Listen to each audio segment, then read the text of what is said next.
जी अस्सलाम वालेकुम, क्या हाल है सब लोग? खैरियत से हैं? शेर अफजल मरवत साहब गिरफ्तार हुए। गिरफ्तार होने के बाद लोगों ने पथराव किया और पथराव के बाद शेर अफजल मरवत साहब को छोड़ दिया गया।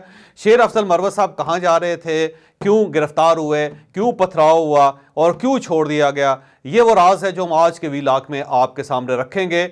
और जहांगीर तरीन का इत्तेहाद हो गया पाकिस्तान मुस्लिम लीग नून के साथ। अब पाकिस्तान मुस्लिम लीग नून का अगला इत्तेहाद किसके साथ होगा और वहां पे कौन कौन सी सीट एडजस्टमेंट होगी, ये भी हम आपको आज के वीलाक में बताएंगे। हम सबसे पहले पाकिस्तान मुस्लिम लीग नून और इस्तेहकाम पाकिस्तान पार्टी के इत्तेहाद की तरफ आते हैं।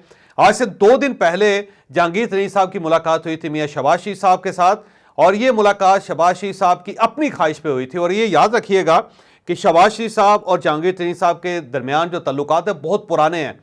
1997 में जब मियां शहबाज शरीफ साहब चीफ मिनिस्टर पंजाब बने थे तो उस वक्त वो जहांगीर तरीन साहब को लोधरा से लाहौर लेकर आए थे, उन्होंने अपना मशीर बनाया था। और उस वक्त ये मशीर ज़राअत थे पाकिस्तान मुस्लिम लीग नून की उस वक्त की पंजाब हुकूमत में, और इनकी दोस्ती उससे कहीं पहले थी।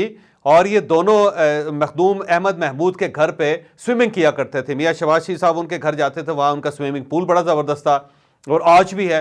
और वहीं पे जहांगीर तरीन साहब भी आते थे और ये दोनों एक दूसरे के स्विमर फ्रेंड थे।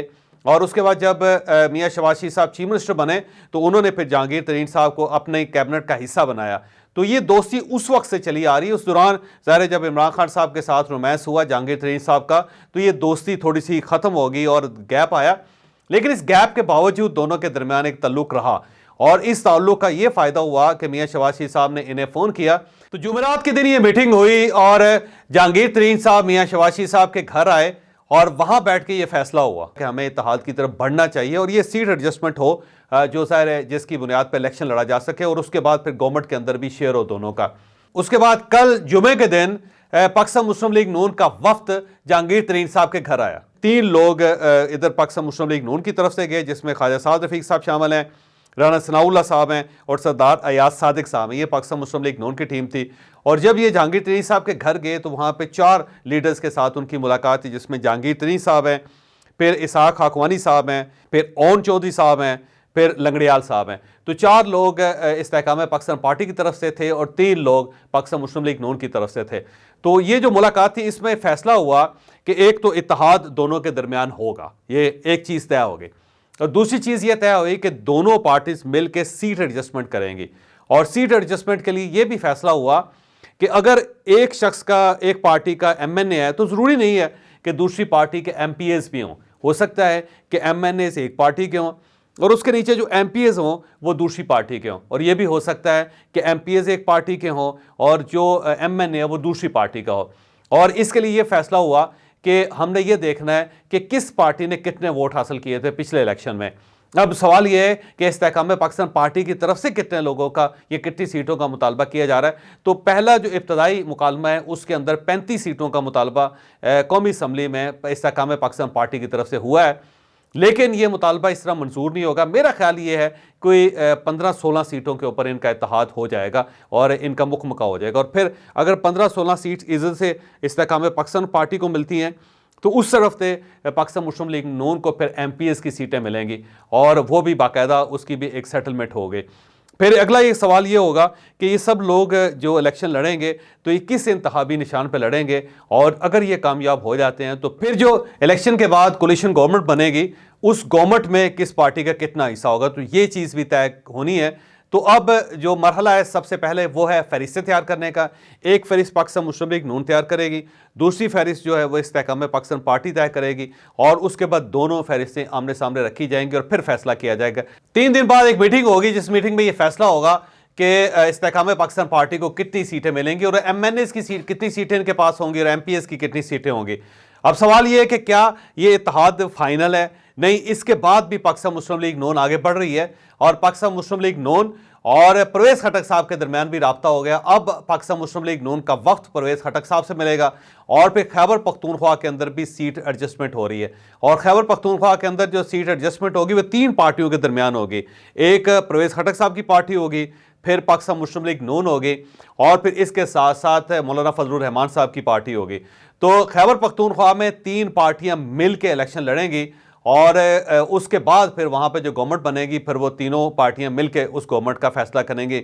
और वो फैसला इस बुनियाद पे होगा कि अगर सीटें मौलाना फजलुर रहमान साहब की ज़्यादा होंगी तो चीफ मिनिस्टर मौलाना फजलुर रहमान साहब का होगा। अगर सीटें परवेज़ खटक साहब की ज़्यादा होंगी तो फिर चीफ मिनिस्टर परवेज़ खटक साहब का होगा।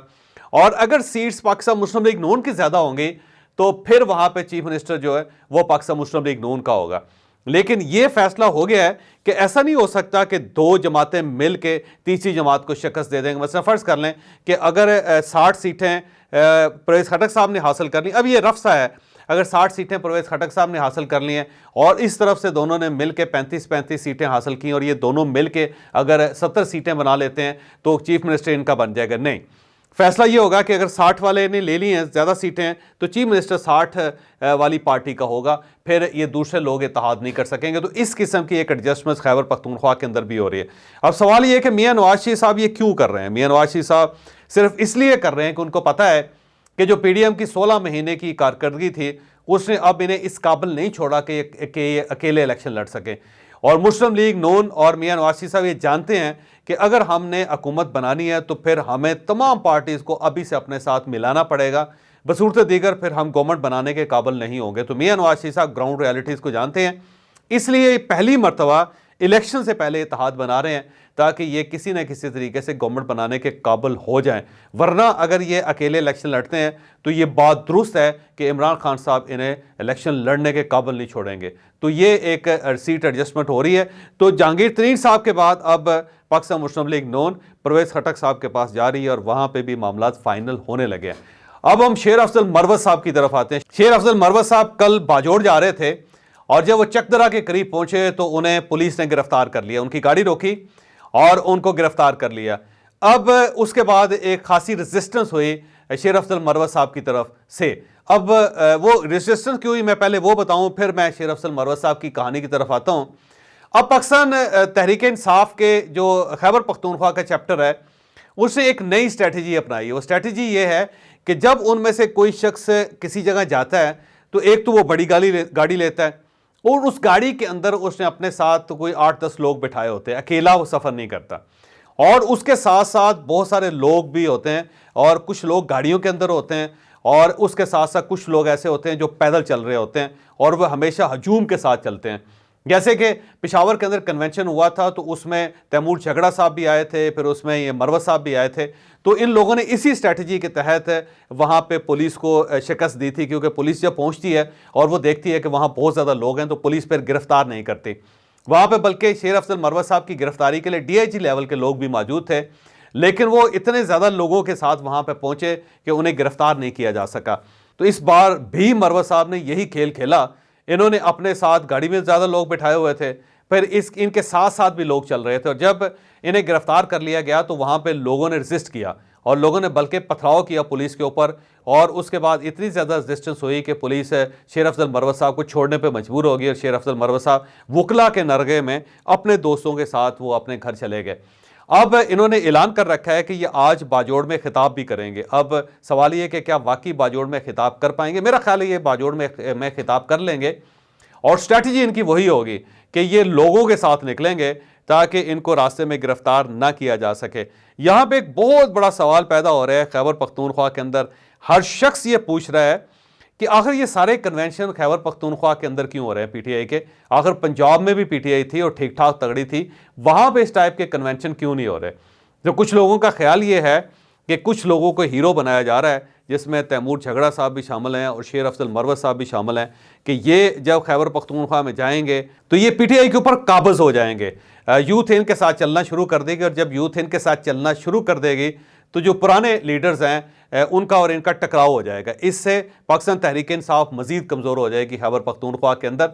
तो कुछ लोगों का ख्याल ये है कि डेलिबरेटली किया जा रहा है, ये बाई डिज़ाइन है कि कुछ लोगों को मौका दिया जाए कि वो पार्टी के ऊपर काबिज हो जाएं और जब वो पार्टी के अंदर काबिज हों तो दूसरे रजिस्ट करें, जब दूसरे रजिस्ट करें तो पार्टी के अंदर मजीद डिवीजन हो। तो ये शायद कन्वेंशन इसलिए हो रहे हैं और अल्टीमेटली इसका फ़ायदा बहरहाल परवेज़ खटक साहब को होगा। तो शेर अफजल मरवत साहब जो हैं वो इस तरह रिहा हुए हैं और उसके बाद आइंदा जितने भी लीडर खैबर पख्तूनख्वा में PTI के होंगे वो जब भी निकलेंगे तो इसी तरह क्राउड को अपने साथ लेकर निकलेंगे ताकि उनको गिरफ्तार ना किया जा सके।